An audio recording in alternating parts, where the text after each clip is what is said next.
नमस्ते। जहाँ छन् बुद्धका आँखा स्निग्ध शान्त र सुन्दर, त्यहाँ छ शान्तिको क्षेत्र मेरो राष्ट्र मनोहर। प्राणभन्दा प्यारो लाग्छ मेरो देश कता कता, छल्किन्छ ममता मेरो भावगङ्गा जतातता। फेरि पनि आज म जनताको आवाज लिएर तपाईहरु माझ उपस्थित भइसकेको छु। तपाईहरुले नै मन पराइदिएको कार्यक्रम जनताको आवाज लिएर निकै नै मन पराइदिनु भएको छ र धेरै नै माया पाएका छौं हामीले। त्यही जनताको आवाज लिएर फेरि तपाईहरु माझ यो दीपक खाँड आइसकेको छ र आज म ढिला नगरिकन धेरै कुराहरू समावेश गर्ने कोसिस गर्छु। कोसिस गर्दा गर्दा गर्दा पनि जनताको आवाज, जनताको कल लिन एकदमै ढिला हुन्छ भनेर सम्पूर्ण जनताले गुनासो गर्नुहुन्छ। त्योभन्दा अगाडि म तपाईहरुलाई के भन्न चाहन्छु भने हामीले जनताको आवाज चलाएदेखि धेरैजना दिदीबहिनीहरू, दाजुभाइ, आमाबुवाहरूको चुलो जलाउन सफल भएका छौं। उहाँहरूको धेरै कुराहरूको हामीले दुःख पीडामा साथ दिन नसके पनि उहाँहरूको भोको पेटमा हामीले साथ दिएका छौं। धेरै आमाहरूलाई हामीले दबाई छैन भनेपछि उहाँलाई दबाई पुर्याएका छौं, विभिन्न व्यक्तिहरूलाई भनसुन गरेर। र हामीले पनि हाम्रो तर्फबाट पनि हुन सक्नेसम्म गरेका छौं र जनताको आवाज म लिएर आइसकेको छु। म ढिला नगरिकन आज हाम्रो माझ प्रहरी महानिरीक्षक आइजिपी ठाकुर प्रसाद ग्यावालीजीलाई ल्याउने कोसिस गर्दैछु। हाम्रो नेपालको शान्ति सुरक्षाको हिसाबमा कुराकानी गर्नको लागि मैले टेलिफोनबाट उहाँलाई प्रत्यक्ष कुराकानीमा ल्याउने जमर्को गर्दैछु। त्यस्तै गरेर क्युएफएक्स हलका सञ्चालक धेरै नै वरिष्ठ व्यक्तित्व हुनुहुन्छ, धेरै नै चर्चित व्यक्तित्व हुनुहुन्छ। नकमुद्दिन जो क्युएफएक्सका सञ्चालक पनि हुनुहुन्छ। त्यस्तै गरेर टिम क्वेस्ट प्रालीका निर्देशक पनि हुनुहुन्छ, डाइरेक्टर हुनुहुन्छ। र त्यस्तै गरेर काठमाडौँमा रहेको, ललितपुरमा रहेको लबी मलका उहाँ अध्यक्ष पनि हुनुहुन्छ। उहाँसँग म कुराकानी गर्नेछु। र आज कोरोना भाइरस फेरि थपिएको छ। तपाईहरुले हेरिहाल्नुभयो होला, 82 जनामा फेरि प्लस 7 जना देखिएको छ।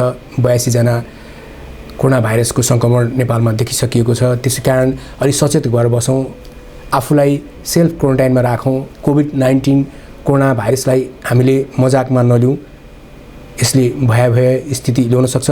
अब म ढिला नगरिकन आज नेपाल प्रहरीका प्रमुख प्रहरी महानिरीक्षक ठाकुर प्रसाद ग्यावालीजीलाई म ल्याउने कोसिस गर्दैछु।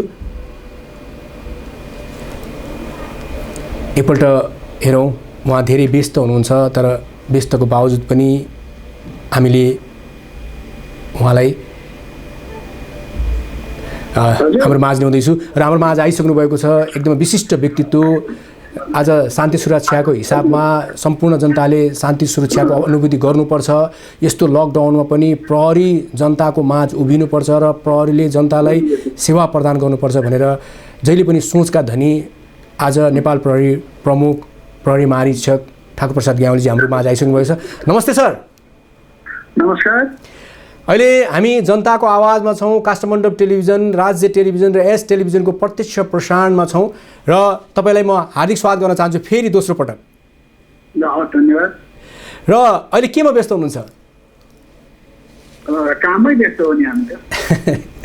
र एउटा कुरा, आज काठमाडौँमा तपाईहरुले आज प्रहरीले जुन काम गरेको छ, जुन तरिकाले आज नागरिकहरूलाई शान्ति सुरक्षा दिएको छ र लकडाउनको विषयमा जनचेतना फैलाइरहेको छ, त्यो हिसाबले आज चाहिँ कोरोना भाइरस काठमाडौँमा त्यति देखिएको छैन र देख्दा पनि नदेखियोस् भन्ने हामी कामना गर्दछौँ।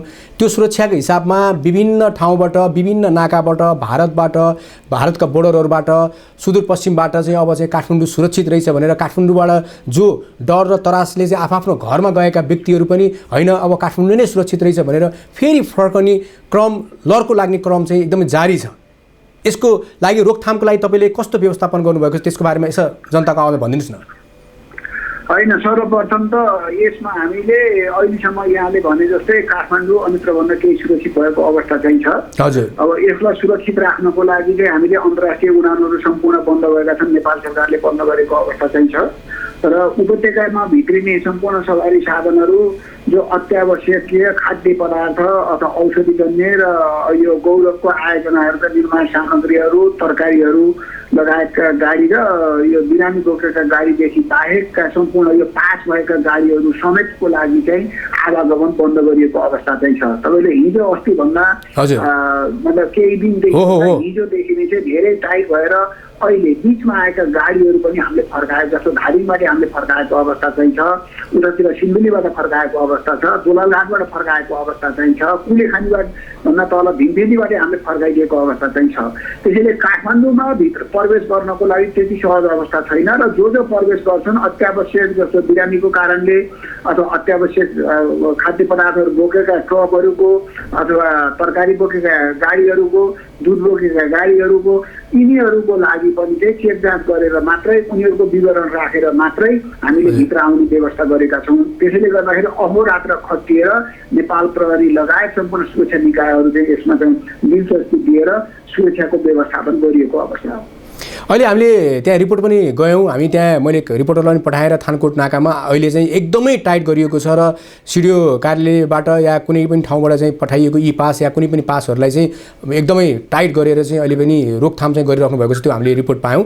र मैले चाहिँ आज पाइरहेको छु जस्तै कि जनतामाझ तपाईँहरूले आज राहत पनि पुर्याइरहनु भएको छ, विभिन्न ठाउँमा भोका जनताहरूको घरमा चुलो जलाइरहनु भएको छ। यसको बारेमा केही भन्नुहोस् न। यो प्रेरणा यो चाहिँ आज जनतामाझ हामी जानुपर्छ, जनतालाई पनि राहत प्रदान गर्नुपर्छ, राहतको अनुभूति गर्नुपर्छ भन्ने जुन सोच आएको छ तपाईँहरू प्रहरीमा, यो सोचको धनी तपाईँहरू हुनुहुन्छ, यसको बारेमा केही भनिदिनुहोस् न। अनि यसमा यस्तो छ, यो जस्तो हो कोरोना भाइरस कोभिड-19 भन्दा जुन हामीले भन्यौँ, यो नेपाल सरकारले यो चैतको 11 गतेदेखि जुन लकडाउनको चाहिँ आदेश जारी गर्यो, त्यो आदेश जारी गरिसकेपछि पहिलो चरणमा हामीले त्यो आदेशको परिपालना गराउने क्रममा सबभन्दा पहिले त प्रचारमा हामी लाग्यौँ। हाम्रा प्रहरीका गाडीहरूमा माइकहरू, ह्यान्ड माइकहरू फिट गरेर हामीले प्रचार गर्यौँ है। अब यसलाई जनचेतना फैलाउने किसिमका कामहरू पनि गर्यौँ र सुरुमा व्यक्तिहरू चाहिँ कोही बाहिर निस्किनु भयो भने चाहिँ हामीले सम्झाएर पठायौँ र सम्झाएर पठाउने क्रममा त्यस पछाडि फेरि कसैले अर्डर गर्न थाल्नुभयो भने हामीले होल्ड अन गरेर केही समय होल्ड अन गरेर उहाँहरूलाई पुनः त्यस्तो गल्ती नदोहोऱ्याउने गरी चाहिँ हामीले यस्तो सम्झाएर पठायौँ। सवारी साधन पनि त्यसै गरी कसैले चलायो भने त्यसलाई नियन्त्रणमा लियौँ र आवश्यकता अनुसार 3 दिन 4 दिनसम्म हाम्रो नियन्त्रणमा राखेर अवहेलना नगर्ने गरी भन्दा चाहिँ कारवाही स्वरूप भनेर नगर्ने गरी भन्दा फिर्ता दियौँ र अहिले पनि झन्डै 10,000 जति चाहिँ सवारी साधनहरू प्रहरीको चाहिँ कब्जामा भएको अवस्था चाहिँ छ। र त्यसै गरेर जस्तो क्वारेन्टाइन डेभलप गर्ने क्रममा, आइसोलेसन डेभलप गर्ने क्रममा, व्यवहारलाई के अरे यो बजारलाई व्यवस्थित गर्ने क्रममा, तरकारी बजारलाई व्यवस्थित गर्ने क्रममा, अत्यावश्यक खाद्य वस्तुहरूको चाहिँ वितरण गर्ने क्रममा, औषधि पसलहरूलाई व्यवस्थित गर्ने क्रममा प्रहरीहरू चाहिँ जहिले पनि लाग्यो। र त्यति हुँदै पनि कसैले खाना पाएन भने त्यहाँ चाहिँ त्यो खानाको व्यवस्था पनि विभिन्न सङ्घ संस्थाहरू चाहिँ सँग समन्वय गरेर उहाँहरूसँग अनुरोध गरेर त्यस्ता खालका मान्छेहरूलाई खाद्य पदार्थ दिने अथवा राहत वितरण गर्ने र खानै बाँध्ने कामहरू पनि चाहिँ हामीले गऱ्यौँ। केही ठाउँमा प्रहरीले आफ्नै कार्यालयभित्र चाहिँ खाना पकाएर चाहिँ बाँडेको अवस्थाहरू पनि चाहिँ छ। अब यो सधैँभरि यस्तो किसिमको अवसर पनि प्राप्त हुँदैन, मानवीय सेवा गर्ने यो अवसर पनि हो भनेर त्यसरी पनि चाहिँ प्रहरीले गरेको अवस्था हो।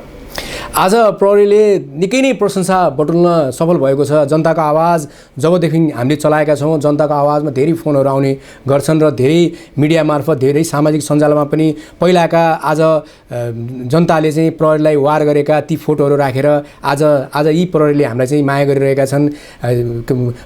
पहिरो जाँदा पनि प्रहरी नै अगाडि पुग्छन्, आगो लाग्दा पनि प्रहरी नै अगाडि पुग्छन्, भूकम्प हुँदाखेरि पनि प्रहरी नै अगाडि पुग्छन्, हाम्रो प्रहरी भनेर पोस्ट गरेका हामीले विभिन्न फेसबुक मार्फत पनि हामीले चाहिँ सामाजिक सञ्जालहरूमा देखिरहेका छौँ। त्यो बावजुद पनि आज तपाईँले चाहिँ शान्ति सुरक्षाको हिसाबले छोटो समय तपाईँ आउनुभएको छ, एउटा चाहिँ महानिरीक्षक बन्नुभएको छ, तैपनि यो छोटो समयमा आज जनताको धेरै नै मन जित्न तपाईँ सफल हुनुभएको छ। र मैले अन्तिममा एउटा कुरा के तपाईँलाई प्रश्न गर्न चाहेँ भने जस्तै तपाईँको इन्डियाबाट चाहिँ तपाईँको चाहिँ सिमेन्टीका गाडीहरू, तपाईँको छडका गाडीहरू, फलफुल बोकेका गाडीहरू, तरकारी बोकेका गाडीहरू पनि धेरै भित्रिरहेका छन् र तिनीहरूबाट नै कोरोना सङ्क्रमण हुने धेरै सम्भावना देखिएको छ र त्यो लागेको पनि छ। यसको बारेमा त्यसलाई रोकथाम गर्नको लागि सरकारसँग गृह मन्त्रालयसँग तपाईँहरूले कस्तो पहल गर्नुभएको छ र यसको बारेमा के सोच्नु भएको छ? सर्वप्रथम त अब हाम्रो केही बाध्यताहरू पनि छन्। जस्तो इन्धन बोकेका ट्रकहरू आउन दिएनौँ भने अब इन्धनको समस्या हुन्छ।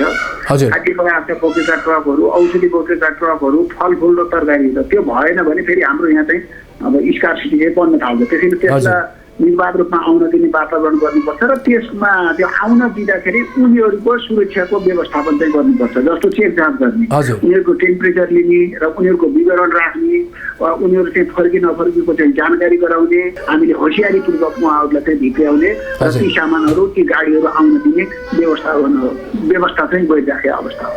अब आज शान्ति सुरक्षाको हिसाबले एकदमै राम्रो काम गर्नुभएको छ र आज चाहिँ जनताले चाहिँ तपाईँहरूलाई आज प्रहरीलाई धेरै मान सम्मान पनि दिइरहेका छन्। अन्तिममा ती जनता जसले तपाईँहरूलाई चाहिँ मान सम्मान दिइरहेका छन्, आज हाम्रो काष्ठमण्डप टेलिभिजनको एप्स मार्फत 3टा टेलिभिजनमा नेपाल अधिराज्यभरि र विश्वभरि छरिएका नेपालीहरूले हेरिरहेका छन् र आज प्रहरीले केही बोल्ला, प्रहरीले अझ केही भन्ला कि अझ शान्ति सुरक्षाको लागि या लकडाउनको लागि यो कोभिड-19 को लागि के त्यस्तो सुरक्षाहरू अपनाउनु भएको छ भन्ने जिज्ञासा राखेका हुन्छन्। ती सम्पूर्ण जनताहरूलाई अन्तिममा के भन्न चाहनुहुन्छ? होइन, सर्वप्रथम त यहाँ म के भन्न चाहन्छु भने अहिले देश चाहिँ आफै लकडाउनमा छ। सम्पूर्ण अफिसहरू सामान्यतया चाहिँ सबै अफिसहरू चाहिँ बन्द छन्, कर्मचारीहरू घरमा बस्नुभएको छ र हाम्रा प्रहरीहरू सम्पूर्ण चाहिँ सडकमा छन्। सम्पूर्ण सडकमा बसेर जनताको सेवा गर्नको लागि, जनताको सुरक्षा गर्नको लागि, यो कोरोना महामारीको सङ्क्रमणबाट जनतालाई चाहिँ सुरक्षित राख्नको लागि आफू थ्रेटमा रहेर पनि, आफू भल्नरेबल ग्रुपमा रहेर पनि हाम्रो प्रहरीहरू चाहिँ त्यसरी खटिएको अवस्था चाहिँ छ र यो खटिएको अवस्थामा जुन सर्वसाधारणले प्रहरीको जुन प्रशंसा गर्नुभएको छ यो स्वागतयोग्य छ र हामी अझै पनि हामी आफू जस्तो अहिले पनि चाहिँ झन्डै 60 जना मान्छेहरू प्रहरी कर्मचारीहरू अहिले पनि हाम्रो आइसोलेसन र क्वारेन्टाइनमा बसेको अवस्था अलिकति भएर त्यस्तो हुँदा हुँदै पनि हामी सम्पूर्ण चाहिँ जुटेर एकसाथमा जुटेर नेपाली जनताको, नेपालको र मानव जातिको चाहिँ सेवा गर्नुपर्छ र सुरक्षा गर्नुपर्छ भनेर हामी खटिएको अवस्था चाहिँ हो। यो हाम्रो लागि मात्रै होइन, यो तपाईँहरूको लागि मात्रै होइन, यो सम्पूर्ण नेपाली जनताको लागि, यो सम्पूर्ण मानव जातिको लागि हो भनेर हामीले काम गर्नुपर्छ। त्यसमा चाहिँ सम्पूर्ण जनसमुदायको चाहिँ हामीलाई सहयोग चाहिन्छ र त्यो सहयोग प्राप्त भयो भने हामी सहज रूपमा यो कोरोना कोभिड-19 को जुन कोरोना भाइरसको जुन महामारी छ यसलाई चाहिँ जित्न सक्छौँ भन्ने चाहिँ विश्वास छ र त्यो जित्न सक्ने किसिमको वातावरण सिर्जना गर्न चाहिँ सम्पूर्ण जनसमुदायको चाहिँ सहयोग चाहिन्छ। त्यो सहयोग गर्नु हुन चाहिँ म सम्पूर्णमा चाहिँ आह्वान गर्न चाहन्छु। तपाईँ एकदमै व्यस्त हुनुहुन्छ, व्यस्त समयको बावजुद पनि जनताको आवाजलाई फेरि दोस्रो पटक पनि टाइम दिनुभएको छ, त्यसको लागि धेरै धेरै धन्यवाद दिँदै अहिले भने हामी छुट्टिन्छौँ है सर। हस्, यहाँलाई पनि धन्यवाद। Thank you sir, thank you sir. हाम्रोमा आज हुनुहुन्थ्यो प्रहरी महानिरीक्षक ठाकुर प्रसाद ग्यावालीज्यू र ठाकुर प्रसाद ग्यावालीजीले जुन अहिले काम गरिरहनु भएको छ जनताप्रति, यो आज लकडाउनको बेलामा पनि, कोभिड-19 को बेलामा, आज कोरोना भाइरस सङ्क्रमणको बेलामा सम्पूर्ण प्रहरीहरूलाई उहाँले भनेर सम्झाएर बुझाएर उहाँले सबै सुरक्षाकर्मीहरूलाई जनताको सेवाको र जनतालाई सेवाको अनुभूति दिनु र शान्ति सुरक्षाको अनुभूतिको साथसाथै उहाँहरूलाई परेको दुःख पीडामा साथ दिनु भनेर जुन उहाँले आदेश दिनुभएको छ त्यसको लागि हामी काष्ठमण्डप टेलिभिजन र जनताको आवाजको तर्फबाट धेरै धेरै मुरी धन्यवाद दिन चाहन्छौँ। त्यस्तै गरेर अब म ढिला नगरिकन एउटा शान्ति सुरक्षाको हिसाबमा मैले आज प्रहरी महानिरीक्षक आइजिपी ठाकुर प्रसाद ग्यावालीज्यूलाई ल्याएँ भने त्यस्तै गरेर व्यापार व्यवसाय र हामी इन्टरटेनमेन्टको लागि क्युएफएक्स हल भनेर चिनिने जो पनि चलचित्र हेर्नको लागि, जुन पनि हिट चलचित्र हेर्नको लागि क्युएफएक्स हलमा जाने गर्नुहुन्थ्यो, हेर्ने गर्नुहुन्थ्यो, ती हलहरू अहिले अब प्रश्नको चिन्हमा रहेका छन्। ती हलहरू अब चल्छन् कि चल्दैनन् त? सेल्फ क्वारेन्टाइनको आज कुराहरू छ। अब हामी दूरीको कुराहरू छ, हामी 1 मिटरको दूरीमा मिनिमम बस्नुपर्छ, मास्क लाउनुपर्छ, चस्मा उस्तै पऱ्यो भने चस्मा लाएर हिँड्नुपर्छ भन्नेहरू कुराहरू छ भने अब त्यो हलमा 1 मिटरको दूरी त हुँदैन। हामी अवश्य नै त्यहाँ कुर्सीमा बसेर नजिक बस्नुपर्छ।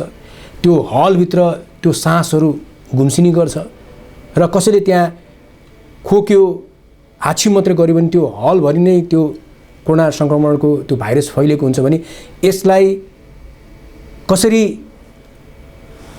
खतम पार्ने र अब त्यो हलमा दर्शकहरू जाने कि नजाने र त्यो हलमा यदि दर्शक गयो भने दर्शकको सुरक्षा कसले लिने यो पनि एउटा प्रश्नको चिन्ह बनेको छ, प्रश्न खडा भएको छ। त्यसै कारण यसै विषयमा रहेर आज क्युएफएक्सका सञ्चालक, वरिष्ठ समाजसेवी र चलचित्र क्षेत्रको लागि धेरै योगदान दिनुभएका आदरणीय म दाई पनि भन्ने गर्छु उहाँलाई, नक्मुद्दिन दाईलाई म एकपल्ट म ल्याउने कोसिस गर्छु। मैले धेरै कुराहरू समावेश गर्नेछु। म अहिले आफैले अपरेटिङ गरिरहेको छु, म आफैले चलाइरहेको छु, सबै कुरा आफै गरिरहेको छु। यो घरबाट लकडाउनको बेलामा, अहिले यो कोरोना सङ्क्रमणको बेलामा हामीले कहिल्यै बोलाउनु हुँदैन। अब मेरो स्टाफहरूलाई ल्याएर यहाँ राख्न मिल्दैन, किनभने उसलाई नि कोरोना भाइरस भएको छ कि कोरोना सङ्क्रमण उसमा छ कि त्यो थाहा हुँदैन। त्यसै कारण चाहिँ मैले चाहिँ एक्लै यो कार्यक्रम चलाइरहेको छु, एक्लै अपरेटिङ गरिरहेको छु। र आज चलचित्र क्षेत्रका हस्ती नकिमुद्दिनज्यूलाई म ल्याउने कोसिस गर्दैछु।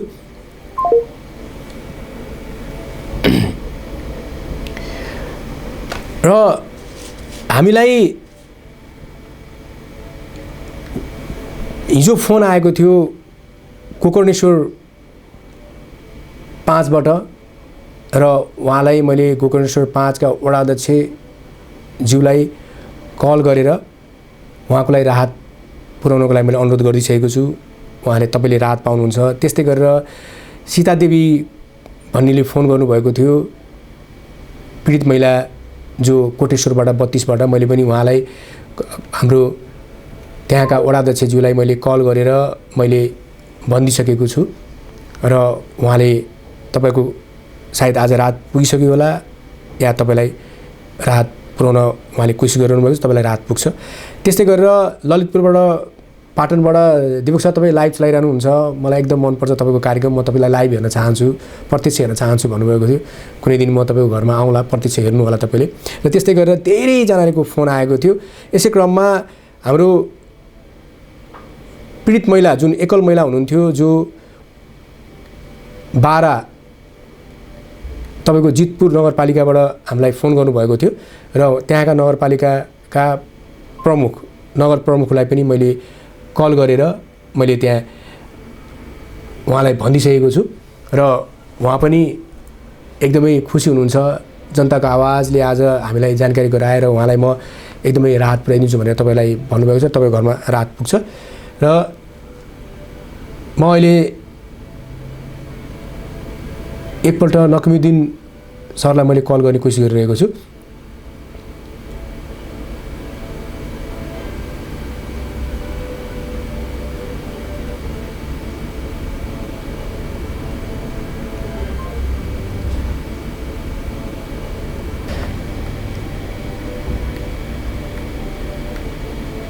एकदमै व्यस्त हुनुहुन्छ। कोरोना भाइरस हम जो कुरालाई पनि लाग्न सक्छ, यसबाट बच्न समय सर नमस्कार। नमस्कार।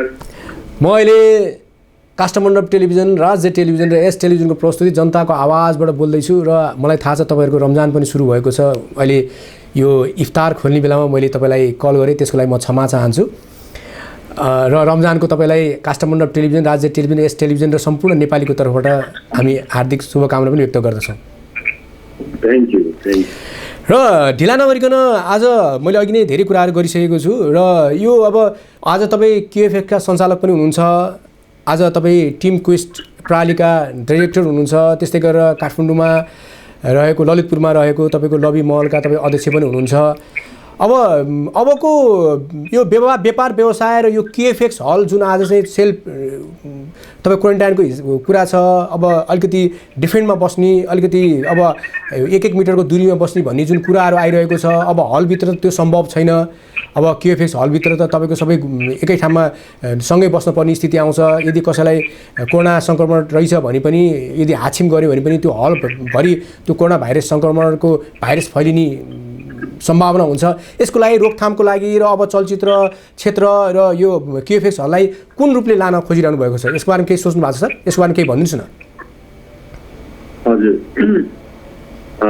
सर्वप्रथम त तपाईँलाई धन्यवाद छ यसरी त्यो लकडाउनको बेलामा पनि फोनमा भए पनि इन्टरभ्यू गरिदिनु भएकोमा। हजुर, अब कुरा चाहिँ यस्तो छ कि सबभन्दा अलिक पछाडि ढिलो कुल्ले व्यवसाय भनेको चलचित्र नै हुन्छ होला। हजुर, अनि चलचित्रमा पनि अब भनौँ न इन्टरनल्ली चाहिँ हामीले प्लानिङहरू चाहिँ गरिरहेको छौँ। इनकेस खुल्यो भने कसरी खोल्ने अनि दर्शकहरूको सुरक्षाहरू कसरी ध्यानमा राखेर हलभित्र पनि तपाईँको बस्दाखेरि पनि कति सिट छोडेर बस्ने, त्यसको सोसियल डिस्टेन्सिङको कुराहरू पनि मिलाएर खोलिन्छ होला। तर अहिले भनौँ न अहिले जुन चाहिँ त हलहरू खुल्दैन होला, खोल्यो भने पनि फेरि फिल्महरू के चलाउने संसारभरिको फिल्महरू नै अहिले रोकिएको अवस्थामा छ। हलिउडहरू चाहिँ तपाईँको जुलाईबाट रिलिजमा सेटिङ्जेलसम्म अब अमेरिका खुल्यो, चाइना खुल्यो भने चाहिँ अनि त्यसपछि हलिउड फिल्महरू रिलिज हुन थाल्छ होला। अब इन्डियामा सङ्क्रमणहरू बढिरहेकोले बलिउडको फिल्महरू अहिले तुरुन्तै नखुल्ला कि र हाम्रो पनि नेपाली फिल्महरू निर्माताहरूको त्यत्रो लगानी हुन्छ, तुरुन्तै हल खुल्न बित्तिकै त्यो फिल्महरू पनि उहाँहरूले पनि रिलिज गर्न नखोज्ने होला। अहिले सिचुएसन चाहिँ हेर्नै बाँकी छ, तर त्यो त आन्तरिक तयारी चाहिँ भइरहेको छ। अनि अब जस्तै कि अब चलचित्र क्षेत्र त एकदमै धराशय नै हुने भयो, सबभन्दा मार चाहिँ चलचित्र क्षेत्रलाई नै पर्ने यो देखिरहेको छ होइन। अब यसको लागि चाहिँ सरकारसँग कस्तो पहल गर्ने तपाईँले योजना कस्तो गर्नुभएको छ? त्यही त अब चलचित्र क्षेत्रमा लगभग 200-300 हल रहेछ नेपालभरि। हजुर, अनि धेरै जस्तो हलहरू चाहिँ अहिले भर्खरै भनौँ न नयाँ मल्टिप्लेक्स खालका हलहरू छन्। अनि मल्टिप्लेक्स खालको हलहरू 2टा पर्दा 3टा पर्दा बनाउनलाई 14-15 करोड रुपियाँको लगानी लाग्छ। हामीले पनि अस्ति भर्खरै 3टा हल 3टा भागवटिनीमा भक्तपुर बुटोल विराटनगरमा 3टा खोलेको, त्यसको लगानी त्यसको लागत नै तपाईँको झन्डै 55 करोड रुपियाँ छ। त्यसले गर्दाखेरि आगामी दिनहरू एकदमै सङ्घर्षपूर्ण नै होला छ र अहिलेसम्म भनौँ न सरकारले 2% ब्याज घटाइदिन ब्याङ्कलाई निर्देशन दिएको छ र अनि त्यसबाहेक अहिले खासै अरू केही चाहिँ भएको छैन। हामीले चाहिँ एसएनसिसिआई, सिएनआई, चेम्बर अफ कमर्स, चलचित्र विकास बोर्ड मार्फत चाहिँ हामीले सञ्चार मन्त्रालय, अर्थ मन्त्रालयलाई चाहिँ ज्ञापन पत्रहरू दिएका छौँ कि यो सेक्टरलाई चाहिँ जहिले पनि मतलब सिनेमालाई चाहिँ खासै त्यो भनौँ न ध्यानमा राखेर केही गरिँदैन, त्यसपालि चाहिँ अलिकति सरकारको पनि ध्यान पुगोस् भन्ने उद्देश्यले चाहिँ नेपाल चलचित्र सङ्घ मार्फत चाहिँ ज्ञापन पत्रहरू दिएका छौँ। अहिले त्यसमा के भइसकेका छौँ छैन। अब के छ सोचमा, जस्तै कि अब चलचित्रका जस्तै कि निर्देशकहरू भए, अब त्यहाँ चाहिँ अब सबभन्दा ठुलो कुरो चाहिँ प्राविधिक जुन काम गर्ने चलचित्र क्षेत्रमा काम गर्ने लाइटम्यान होइन, अब क्यामराम्यान तपाईँको चाहिँ अब ट्रलीम्यानहरू, यिनीहरू चाहिँ एकदमै दुःख पाइरहेका छन्। तिनीहरू चाहिँ उनीहरूको काम दैनिक ज्यालाजारी गरेर उनीहरूको घर जीविकाहरू चल्थ्यो। आज सरकारले चाहिँ विभिन्न ठाउँमा चाहिँ राहत प्रदान गरेको छ। आज चलचित्र क्षेत्रका त्यस्ता व्यक्तिहरूलाई चाहिँ तपाईँहरूले चाहिँ राहत माग्नु भएको छैन सर? पक्कै पनि निर्माता सङ्घ, प्राविधिक सङ्घ र अरू सङ्घहरू मार्फत चाहिँ त्यस्तै खालको सरकारलाई ज्ञापन चाहिँ गएको होला होइन। हजुर, नेपाल चलचित्र सङ्घले चाहिँ विशेष गरी प्रदर्शक र वितरकलाई मात्र रिप्रेजेन्ट गर्ने भएकोले आफ्नै कुराहरू मात्र लैजान्छन्। उहाँहरूको कुराहरू पनि पक्कै पनि उहाँहरूकै संस्था मार्फत चाहिँ सरकारमा गएको चाहिँ हुनुपर्छ। अहिलेसम्म त्यस्तो केही राहत पाइसकेको कुरा चाहिँ सुन्न चाहिँ पाइएको छैन। अन्तिममा तपाईँ चलचित्र क्षेत्रलाई धेरै योगदान दिनुभएको व्यक्तित्व हुनुहुन्छ। आज धर्मको रूपमा चलचित्र क्षेत्रलाई चाहिँ जानुहुन्न भने पनि त्यसलाई पनि तपाईँले चाहिँ तोडेर तपाईँले चाहिँ आफ्नो चलचित्र क्षेत्र भनेको मेरो कर्म हो भनेर तपाईँ लाग्नु भएको छ र चलचित्र क्षेत्र, नेपाली चलचित्र क्षेत्रलाई कसरी व्यवस्थित बनाउनुपर्छ र कसरी राम्रो बनाउनुपर्छ भनेर तपाईँ लागि पर्नु भएको छ र चलचित्र सङ्घको पनि तपाईँ अध्यक्ष भइसकेको व्यक्तित्व हुनुहुन्छ र विभिन्न ठाउँमा जहाँ चलचित्र क्षेत्रलाई गाह्रो पर्छ त्यो ठाउँमा तपाईँ उभिएको हुनुहुन्छ। अब अन्तिममा सम्पूर्ण चलचित्रकर्मीहरू, कलाकारहरू, निर्देशकहरू, निर्माताहरू लगायत सम्पूर्ण दर्शकहरूलाई जो विश्वको हरेक कुनामा र नेपाल अधिराज्यभरि हामीलाई हेरिरहनु भएको छ हाम्रो टेलिभिजन मार्फत, एप्स मार्फत, ती दर्शकहरूलाई, जनताहरूलाई, निर्देशक निर्माताहरूलाई, कलाकारहरूलाई के भन्न चाहनुहुन्छ? भूकम्प जाँदाखेरि पनि हामी यसरी नै 2-4 महिना हलहरू चलेन, अनि त्यसपछि हललाई फेरि भनौँ न स्वाभाविक रूपमा चल्नलाई लगभग 1 वर्ष नै लागेको थियो। हजुर। त्यस्तै गरिकन अब यो सङ्क्रमणको पनि कुनै दिन अन्त चाहिँ होला। संसारभरि डक्टर्सहरू, साइन्टिस्टहरू लागि परेका छन् औषधि र भ्याक्सिन निकाल्नलाई। धेरै जसो ठाउँहरूबाट थाहा पाइए अनुसार चाहिँ यो सेप्टेम्बरको महिनासम्ममा त्यो भ्याक्सिन्सहरू आविष्कार हुने र बजारमा आउने कुरोहरू भइरहेछ। मलाई लाग्छ अब के भन्छ कुनै पनि व्यवसायमा अब तलमाथि चाहिँ हुन्छ, तर अब यसले अन्त्य नै चाहिँ अब यो व्यवसायको अन्त्य नै चाहिँ हुँदैन। हामी सबैजनाले अलिकति धैर्य राख्नु पर्यो र दिस विल अल्सो पास भन्ने खालको सोच राख्नु पर्यो। आफ्नो व्यस्त समयको बावजुद पनि जनताको आवाजमा आइदिनु भयो र आफ्नो भनाइ राखिदिनु भयो, त्यसको लागि धेरै धेरै धन्यवाद दिँदै अहिले पनि हामी छुट्टिन्छौँ सर, है त? Thank you so much. Thank you, एकदम वेलकम सर। Welcome sir. हाम्रो माझ हुनुहुन्थ्यो चलचित्रकर्मी, अब चलचित्रको व्यवसाय गर्नुभएका र उहाँ चाहिँ एउटा निर्माता पनि भइसक्नु भएको छ, धेरै चलचित्र निर्माण पनि गर्नुभएको छ र ठुल्ठुला चलचित्रहरूलाई आफ्नो प्रदर्शनमा ल्याएर हल भनेको कस्तो हुनुपर्छ र दर्शकले कस्तो हल चाहन्छन् र कस्तो सिनेमा हेर्न चाहन्छन् भन्ने का पारखी पनि हुनुहुन्छ उहाँले त्यस्तो चलचित्रहरू लिएर आएर आज क्युएफएक्स सिनेमामा चलाएर सबै दर्शकको मन जित्न सफल व्यक्तित्व नकिमुद्दिन जी हाम्रो माझ हुनुहुन्थ्यो। र अब ढिला नगरिकन हाम्रो जहिले पनि जनताको आवाजमा जुन दिन जस्तो परिस्थिति आइरहेको छ र जे भइरहेको छ त्यसको सत्य तथ्य देखाउने जमर्को गर्ने गर्छौँ। यसै क्रममा जनताको आवाजमा हाम्रो मिलन सिंहले आजको स्थितिको बारेमा त्यहाँको रिपोर्ट तयार पार्नुभएको छ। हेरौँ यो रिपोर्ट अहिलेको पालोमा। दर्शकबिन हार्दिक स्वागत गर्न चाहन्छु काठमाडौँको यो नागढुङ्गाको नाकाबाट। म मिलन सिंह। तपाईँ यति बेला हेर्दै हुनुहुन्छ काष्ठमण्डप टेलिभिजन। काष्ठमण्डप टेलिभिजनमा कार्यक्रम जनताको आवाज।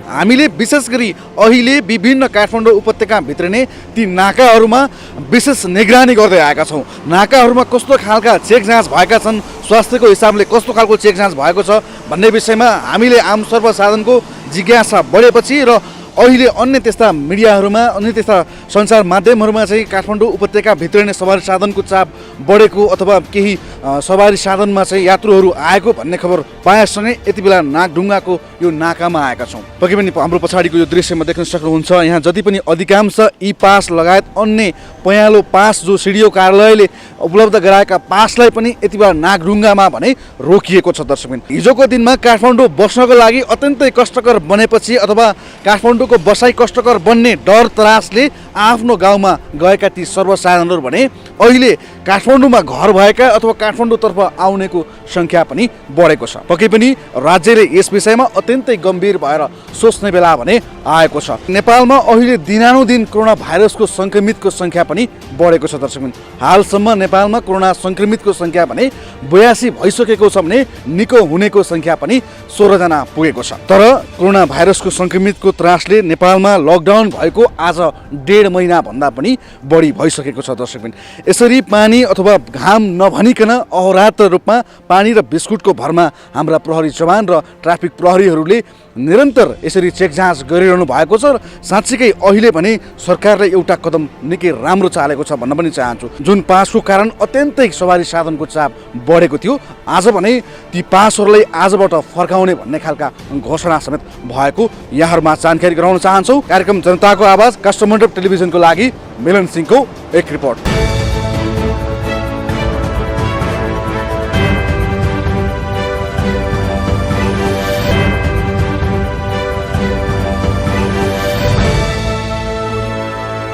यो छोटो रिपोर्टपछि फेरि पुनः स्वागत गर्न चाहन्छु जनताको आवाजमा। र जनताको आवाजमा मैले अब तपाईँको आवाज लिने प्रयास गर्नेछु र तपाईँहरूको आवाज लिनको लागि मैले 98 633 26 979 को नम्बर खोलिसकेको छु। 98 633 26 979 को नम्बरमा तपाईँहरूले कल गरेर मलाई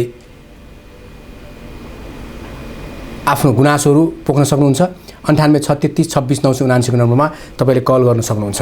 र यसै क्रममा मैले तपाईँलाई भनिरहेको थिएँ, हामीलाई हिजो कल आएको थियो गोकर्णेश्वर 5 बाट र उहाँको घरमा राहत पुर्याउनको लागि वार्ड नम्बर 5 का अध्यक्षज्यूलाई मैले कल गरिसकेको छु र उहाँसँग मेरो प्रत्यक्ष कुराकानी पनि भइसकेको छ र उहाँले राहत दिनको लागि तपाईँलाई कल पनि आइसक्यो होला या तपाईँको घरमा राहत पुगिसक्यो होला।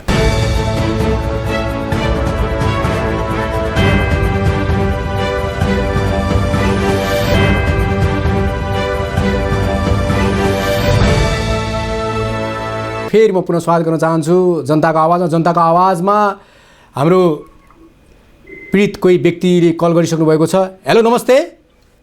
हजुर नमस्ते सर। हजुर कहाँबाट को बोल्नु होला भन्नुहोस् त? म जोरपाटीबाट भीमबहादुर भुजेल सर। हजुर हजुर सर, हामी चाहिँ एउटा अभियान त हो, मेरो चाहिँ यहाँ आमा पनि बिरामी भएको अवसर पनि आज पनि एउटा कार्यक्रम हामीले 33जना मजदुर र ज्येष्ठ नागरिकहरूलाई राहत उपलब्ध गर्न सफल भयौँ सर। ए हजुर हजुर, म भीमबहादुर भुजेल सर। अनि भन्नु न, के थियो तपाईँको, के गुनासो के थियो तपाईँको? तपाईँको यस्तो छ तपाईँ गुनासो भन्दा नि सर, अब जुन हाम्रो अब यो गोकर्णेश्वर नगरपालिकामा भित्र भएका कोही रातबाट सुतेका वञ्चित भएका कोही हुनुहुन्छ भने हामीसँग सम्पर्क राख्नको लागि कल गरेको सर मैले। ए ल, तपाईँलाई म यो नम्बर सबैलाई कल गर्न लगाइदिन्छु र तपाईँको यो नम्बर हामीले चाहिँ सम्पूर्ण पीडितहरूलाई दिलाइदिन्छौँ। र अहिले चाहिँ एउटा कुरा चाहिँ के छ भने अहिलेको चाहिँ सरकारको मापदण्ड चाहिँ भरसक तपाईँहरूको राहतहरू कुनै छ भने त्यहाँका वडा अध्यक्ष त्यहाँका वडा सदस्यहरूलाई जिम्मा लाउने र उहाँहरूकै माताहतबाट बाँड्ने भन्ने कुराहरू आइरहेको छ। तैपनि तपाईँहरूले चाहिँ आज चाहिँ एउटा चाहिँ मानवताको भावनाले लिएर मानवताको भावना सोचेर एउटा चाहिँ मानवले मानवलाई चाहिँ एउटा चाहिँ समाज सेवा गर्नुपर्छ, मानवले मानवलाई नै सेवा गर्नुपर्छ, मानवले मानवलाई नै सेवा प्रदान गर्नुपर्छ भन्ने जुन सोचको भावनाले तपाईँ जुन हिँड्नुभयो त्यसको लागि धेरै धेरै धन्यवाद दिँदै तपाईँको नम्बर हामी यदि त्यस्तो व्यक्तिहरू कोही हुनुहुन्छ भने हामी प्रोभाइड गर्ने गर्छौँ। र तपाईँहरूलाई म अनुरोध गर्न चाहन्छु, अहिले 98 633 26 979 को नम्बर खुल्ला गरिएको छ र 98 633 26 979 को नम्बरमा तपाईँहरूले हामीलाई कल गरेर आफ्नो गुनासोहरू राख्न सक्नुहुन्छ, आफ्नो पीडा मर्काहरू राख्न सक्नुहुन्छ। र तपाईँहरूले आफ्नो पीडा मर्का यदि राख्नुभयो भने हामीले पनि सम्बन्धित ठाउँमा भनसुन गरेर या आफैले पनि तपाईँहरूलाई कुनै पीडा छ भने त्यो पीडाको समस्याको समाधान हामीले गर्ने कोसिस गर्नेछौँ। र मैले अघि भनिरहेको थिएँ त्यस्तै गरेर तपाईँको चाहिँ हामीलाई 12 जिल्लाबाट चाहिँ वडा नम्बर 18 बाट हामीलाई कल गर्नुभएको थियो। एकल महिला हौँ, हामी 2 जना छौँ, हामीले अहिलेसम्म राहत पाएका छैनौँ भन्ने कल गर्नुभएको थियो। उहाँले पनि हामीले चाहिँ त्यहाँका मेयरलाई कल गरेर तपाईँलाई राहत प्रदान गर्नको लागि हामीले भनिसकेका छौँ। हेलो नमस्ते। हजुर नमस्ते। हजुर कहाँबाट को बोल्नु होला भन्नुहोस् त? गैँडाकोट 13 बाट। हजुर भन्नुहोस्। मेरो उद्देश्यहरू त रातको बारेमा मैले भनेको थिएँ। मलाई चाहिँ हिजो अध्यक्षज्यूले चाहिँ हजुर कर्मचारीज्यूले चाहिँ मलाई जुन तपाईँको चाहिँ 3 किलो चामल, 3 किलो दुईटा टकामा 3 किलो चामल जस्तो छ होला, अब चाहिँ त्यो ल्याएर चाहिँ घरमा ल्याएर दिनुभयो। अरू चाहिँ यो टका तेल र अरू टका मिलिदिनु भयो, अरू चाहिँ दिनु भएको छैन। ए तपाईँलाई चाहिँ यस्तो वडा अध्यक्षले तपाईँलाई चाहिँ राहत चाहिँ त्यहाँ पुर्याइदिनु भएको छ? तपाईँ कतिजना तपाईँ कतिजना हुनुहुन्छ? तपाईँ कतिजना हुन्छ घरमा भन्नुहोस् त? घरमा हामी 2 जना छौँ। हजुर 2 जना छ। तपाईँलाई कति किलो चामल जति तपाईँलाई दिनु भएको छ? मलाई 6 किलो चामल होला। ए ल 6 किलो ठिकै छ। अहिलेको लागि सुन्नुहोस् एउटा कुरा, तपाईँले एउटा कुरा के भन्नुहुन्छ म तपाईँलाई भन्छु भने नि, तपाईँको पनि जग्गा जमिन छ भन्ने मैले सुनेको छु र तपाईँको 6 कट्ठा 7 कट्ठा जग्गा छ अरे, तपाईँ पनि राम्रो परिवारको मान्छे हुनुहुन्छ भन्ने मैले सुनेको छु। तर पनि सुन्नुहोस् तपाईँले एकदम खुसी लाग्यो, तपाईँले चाहिँ आज चाहिँ हामीले राहत पायौँ, वडा अध्यक्षले राहत पुर्याइदिनु भयो भनेर हामीलाई भन्नुभयो, त्यसको लागि खुसी लाग्यो। तर तपाईँले पनि त्यसमा पनि तपाईँले आफूमा खुसी व्यक्त गर्नुपर्छ, अझ थोरै चामल पाएँ भनेर, किनभने हामीले त्यो पाउने प्रत्येक व्यक्ति 3 किलो 4 किलो बराबर नै हो। र तपाईँले 6 किलो चामल 7 किलो चामल अब त्यो जोख्नु भएको छैन होला, त्यतिको अन्दाजी बोल्नु भएको छ तपाईँले होइन, तर तपाईँले रात घरमा पाउनु भयो होइन? हजुर हजुर। हस् ल, अब खुसी हुनुहुन्छ नि? जनताको आवाजले गरेको काममा खुसी हुनुहुन्छ नि तपाईँ? हजुर अब खुसी नै छु भनौँ त। अब त्यति तपाईँले चाहिँ अब मेरो चाहिँ अब जग्गा दिने अब 3-4 वर्ष टाल्यो हेर्नु। हजुर मेरो अरू केही छैन, म अहिले अपरेसन गरेको हुँ। हजुर मैले त्यही अपरेसन त्यो फालेको मैले अहिले। हजुर तपाईँको चाहिँ अलिकति फालेको, मेरो चाहिँ 2 जना चाहिँ बाहिर हुनुहुन्थ्यो, अहिले चाहिँ प्रभावित हुनुभयो है। बुझेँ मैले थाहा पाएँ, मैले सबै सुनिसकेँ। तैपनि सुन्नुहोस् हजुरलाई, मैले मेरो कुरा सुन्नु है एकछिन। हजुरलाई आज जुन जनताको आवाजमा तपाईँले कल गरेर आज हामीले चाहिँ यत्रो टाढाबाट पनि वडा अध्यक्षलाई फोन गरेर तपाईँको घरमा राहत पठाइदियौँ, त्यो राम्रो काम गर्यो गरेन यति मात्रै भन्नुहोस्। एकदम हजुरलाई धन्यवाद छ। मेरो तर्फबाट हेर्नुहोस्, म एउटा चाहिँ व्यक्ति चाहिँ एउटा दुखित मान्छे हो, हजुरले चाहिँ मेरो लागि धन्यवाद दिन्छु मैले हजुरलाई। Thank you so much. हजुरले एकदम खुसी लाग्यो मलाई। र अब हजुर हजुर अब तपाईँ जस्तै पीडितको आवाज अझ लिनुपर्छ। अब हामी ढिला नगरिकन तपाईँसँग छुट्टिन चाहन्छौँ है त, फेरि पछि कुरा गर्छौँ। हस् हाम्रो गणाकोटबाट हुनुहुन्थ्यो र जनताको आवाजमा उहाँ खुसी हुनुभएको छ। वडा अध्यक्षले आफै स्वयं उहाँलाई म, किनभने धेरै गाह्रो छ राहत बाँड्नको लागि पनि, धेरैले उहाँलाई कम्प्लेन गरेका थिए, उहाँको दुई जना विदेशमा छन्, उहाँलाई किन दिने होइन, हामी बरु पीडित छौँ हामीलाई दिनुहोस् भनेर धेरै कुराहरू गर्दाको बावजुद पनि आज वडा अध्यक्षज्यूलाई उहाँले को घरमा चाहिँ राहत छैन अरे, उहाँको घरमा चुलो जलेको छैन, त्यो उहाँ के हुनुहुन्थ्यो कसो हुन्थ्यो त्यो थाहा छैन, तर पनि उहाँ एकदम बिरामी हुनुहुन्छ अरे, उहाँको घरमा चाहिँ राहत जान जरुरी छ, तपाईँले राहत पुर्याइदिनुहोस् भनेर वडा अध्यक्षज्यूले आफै गएर राहत प्रदान गर्नुभएको छ। त्यसको लागि वडा अध्यक्षज्यूलाई पनि म धेरै धेरै धन्यवाद दिन चाहन्छु। र हामी एउटा कुरा के बुझ्न जरुरी छ भने थोरै पायौँ धेरै पाएनौँ भन्ने पनि सोच नराखौँ, किनभने अहिले सबैलाई पुर्याउनु छ। हामी पहिला 10 गाँस खान्थ्यौँ भने अब हामी अहिलेको अवस्थामा 3 गाँस 4 गाँसले पनि पुर्याउनु पर्छ। हामी पहिला फालेर पानी, धेरै पानी फालेर हामी युज गर्थ्यौँ भने अब थोरै पानीले पनि हामी संयम हुनुपर्छ। र हामी अब पेटभरि एकदमै होइन, अब डकार आउने गरी पेट फुट्ने गरी खान्थ्यौँ भने अब हामी अलिकति कम खाएर त्यो बचत खाना अब अरू पीडितहरूलाई पनि होस्, अरू पीडितहरूले पनि त्यो खाना खाउन् भन्ने हामीले सोच बनाउनुपर्छ। र हामी धेरै अहिले पीर मर्का दुःखमा छौँ। यो दुःखमा सम्पूर्ण हामी नेपालीहरूले, एक नेपालीले अर्को नेपालीलाई साथ दिन जरुरी छ, हामी हिँड्न जरुरी छ, होस्टेमा हैँसी गरेर काँधमा काँध हातमा हात मिलाएर हिँड्न जरुरी छ। त्यसै कारण चाहिँ हामीले एक अर्कामा होइन शङ्काको भावना लिने त्यो गर्नु हुँदैन। हामी सबैलाई आफू भलो त जगत र भलो, फुलको आँखामा फुलै संसार, काँडाको आँखामा काँडै संसार भने जस्तै हामीले पनि यो कुरालाई ध्यानमा दिएर हामी संयम भएर हिँड्नुपर्छ। र 98 36 26 979 को नम्बर मैले खुल्ला गरिसकेको छु, स्क्रिनमा नै लेखिएको छ। तपाईँले धेरै कल आइरहेको छ, कल कटिरहेको छ, प्लिज बिस्तारै आनन्दसँग गर्नुहोस्। हेलो नमस्ते। हेलो नमस्ते। हेलो नमस्ते। हजुर कहाँबाट को बोल्नु होला भन्नुहोस् त? हेलो म तिलोत्तमा चौधरीदेखि नरबहादुर चौधरी बोल्दैछु। हजुर कहाँबाट, कुन ठाउँ हो हजुर?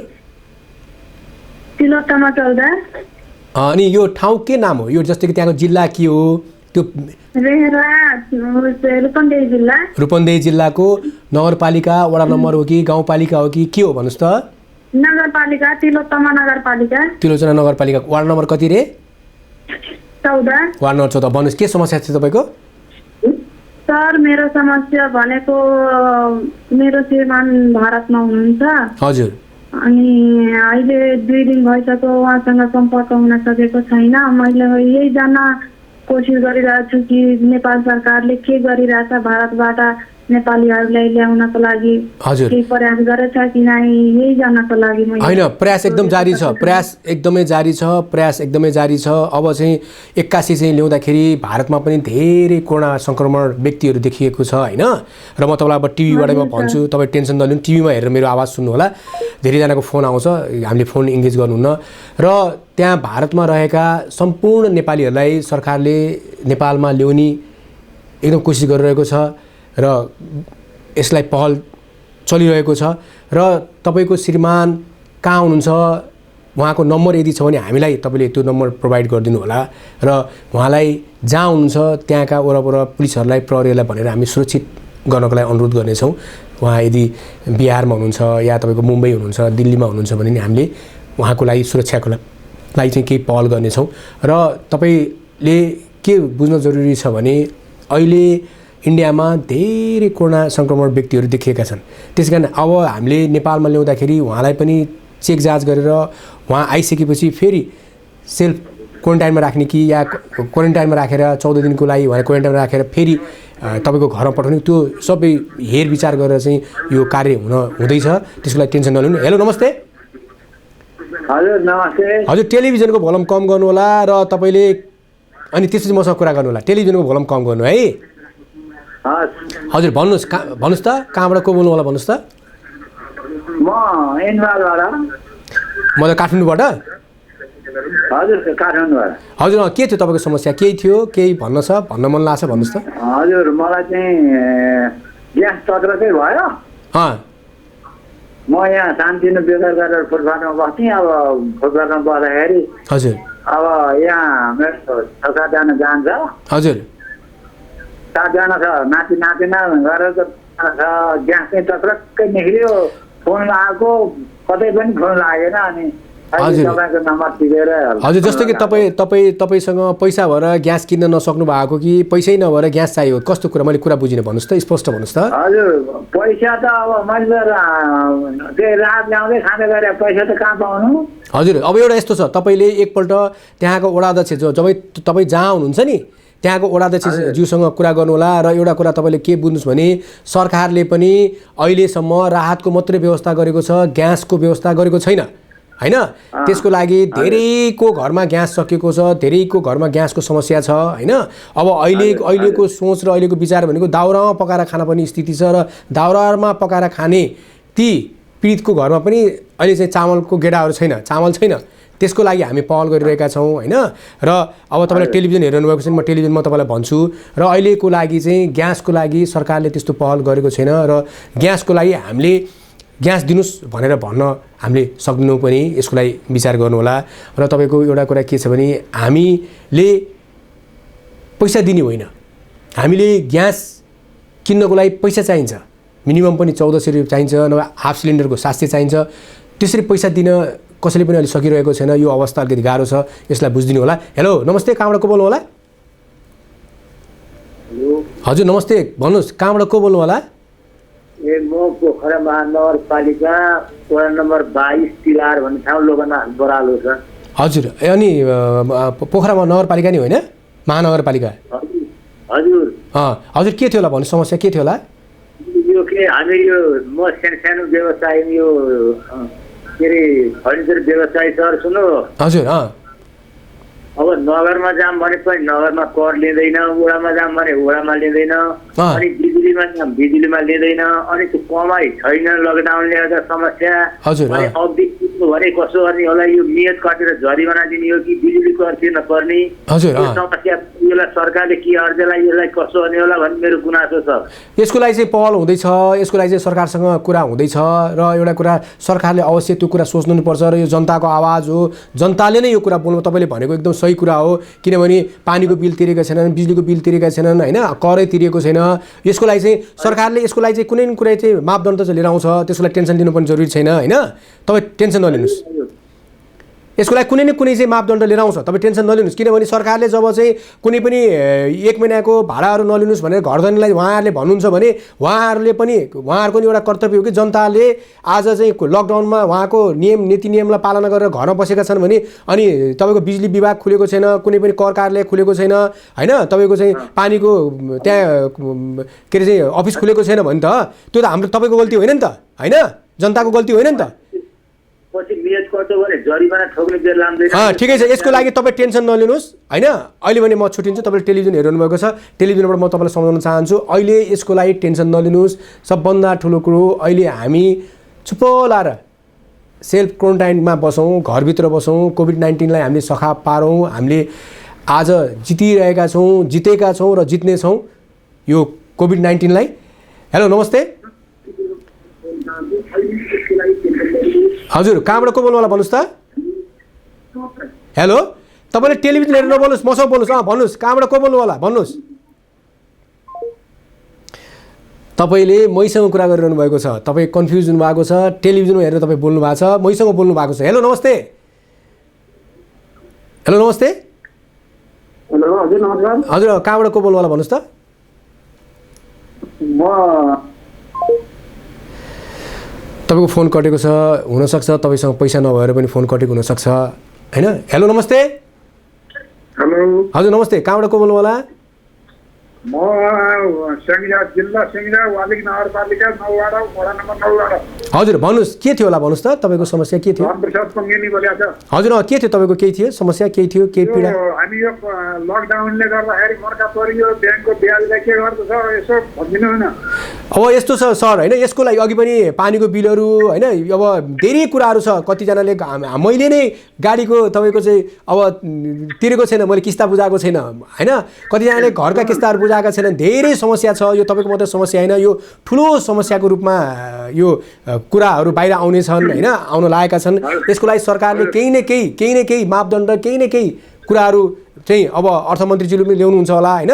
त्यसै कारण चाहिँ अहिले अब चाहिँ धैर्य धारण गरेर बसौँ। अहिले हामी चाहिँ लकडाउनको पालना गरेर बसौँ। जनतालाई सरकारले मर्न दिनु हुँदैन र सरकारले पनि मार्दैन होला भन्ने अब विश्वास गरौँ। र तपाईँको आवाज अहिले सुन्नुहोस्, अहिले पनि हामीले तपाईँ टेलिभिजन हेर्नु, किनभने धेरैको फोन आउँछ प्लिज होइन, म तपाईँलाई टेलिभिजनबाट भन्न चाहन्छु धेरैजनाको आवाज छ र हामी जनताको आवाज लिएर आएका छौँ र अन्तिमसम्म पनि जनतालाई पीडा परेको हरेक समस्या सुल्झाउनको लागि सरकारसँग हामी कुरा गर्नेछौँ। हेलो नमस्ते। हेलो नमस्ते। र अब मैले बिदाई माग्ने बेला भइसकेको छ, त्यसै कारण चाहिँ तपाईँहरूले छिटोभन्दा छिटो कल गर्नु होला। हेलो नमस्ते। धेरै कल कटेज लगभग 10वटा कल अहिले भर्खर कटिरहेछ। किन कटिरहेछ यो तपाईँहरू नआत्तिकन कल जुत्छ, नआत्तिकन कल गर्नुहोस्, नआत्तिकन कल गर्नुहोस्। हेलो नमस्ते। हेलो नमस्ते। हेलो धेरै कल आएको छ, धेरै कल कटिरहेको छ, मैले बुझेको छैन। मैले अब बिदा माग्ने बेला भइसकेको छ। दर्शकबिन अब जनताको आवाजमा मैले धेरै पीडाहरूका समस्याहरूका कुराहरू समेट्ने कोसिस गरिरहेको थिएँ। हेलो नमस्ते। हजुर नमस्ते कहाँबाट को बोल्नु होला भन्नुहोस् त। सिन्धुलीबाट भन्नुहोस् त, गाउँपालिका नगरपालिका। हजुर हजुर सिन्धुली नगरपालिका नजिकैबाटै बोलेको सर। मैले त कति जबरजस्ती गरेर म गएँ, जलेश्वर गएँ, मलाई कसैले साथ पनि दिनु भएन, मेयरले पनि साथ दिनु भएन। म धेरै दुःखले के को समस्या? कोही मान्छे नहुँदाखेरि, बाबुआमा नहुँदाखेरि सर 18 वर्ष पुगिसकेको मान्छे कसरी जेल चलाउनुहुन्छ त? कुन त्यो अस्ति नै तपाईँले मलाई एकपल्ट कल गर्नुभएको उहाँ नै हुनु, तपाईँ बोल्नु हो? हजुर हजुर सर। म गएँ, म कति जबरजस्ती गरेर मलाई कसैले त्यो तपाईँलाई मैले तपाईँलाई त्यो जानकारी गराएको थिएँ त तपाईँ, किनभने अहिलेको स्थितिमा हजुर सर त्यो उसमा तपाईँलाई मैले वकिल साहबको नम्बर दिनुहोस् पनि मैले भनेको थिएँ, तपाईँले वकिल साहबको नम्बर मलाई दिनु भएन। हजुर त्यो मैले नम्बर एसएमएस गरेको जलेश्वरको चाहिँ मैले हजुरलाई एसएमएस गरेको छुइनँ। अनि हामी त म त्यत्रो जबरजस्ती गरेर गएँ, सबैको बच्चा 20 वर्षसम्मको बालसुधा गिरेबाट छोडेको छ भन्छ। अनि मेरो बच्चा चाहिँ 18 वर्षको बच्चा सर अहिले जेल बनाउनुहुन्छ अरे 18 वर्षदेखि, कसरी छ सर यो? ल म एकपल्ट यसको लागि बुझेर तपाईँको लागि अब यो कानुनी कुराहरू आउँछ। अब सबै कानुनको कुराहरू हामीले पनि बुझेका हुँदैनौँ होइन। म एकपल्ट वकिल साहबसँग सल्लाह गरेर तपाईँसँग सल्लाह गरेर एकपल्ट म तपाईँको प्रतिनिधिलाई अहिले लाइभ पछि या चाहिँ भोलि तपाईँलाई म कल गर्छु है त। अहिले पनि हामी छुट्टिन्छौँ। दर्शकबिन अब भने मैले बिदा माग्ने बेला भइसकेको छ र एमसीआरबाट मलाई कल आइसकेको छ। कृष्ण भाइले मलाई चाहिँ अब सर छोड्ने बेला भयो, लाइभ छोड्ने बेला भयो भनेर मलाई नकनक गरिसक्नु भएको छ। अब मैले फोन उठाउन सक्दिनँ, त्यसको लागि म क्षमा प्रार्थी छु। फोन आइरहेको छ। यति भन्दै फेरि जनताको आवाज लिएर फेरि यो दीपक खाँड भोलि 7 बजे उपस्थित हुने बाचा गर्दछ र अहिलेलाई पनि म लगायत मेरा सम्पूर्ण इन्टायर टिमलाई बिदा दिनुहोस्। हस् त, नमस्ते।